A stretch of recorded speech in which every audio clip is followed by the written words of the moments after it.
After you confirm that burrs have been generated along the cutting edge, grab the finishing stone and remove the burrs by polishing.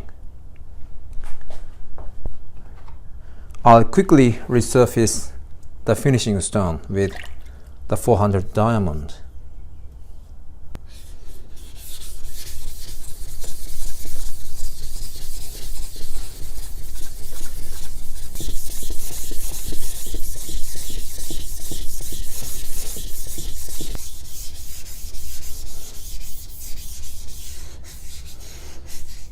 Should be okay.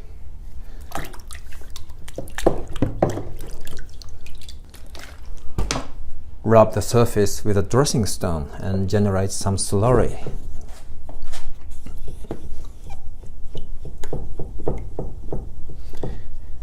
If the dressing stone doesn't move smoothly, moving it in a circular motion like this can be helpful.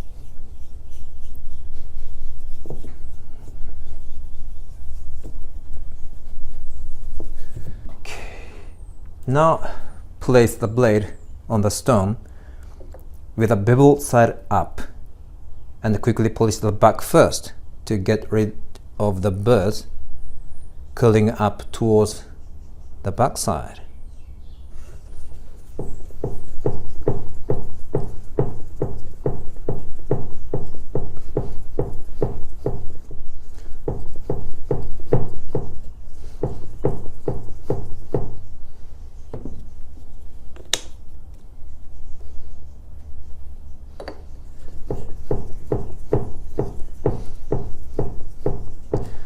Next, we're going to polish the bevel side.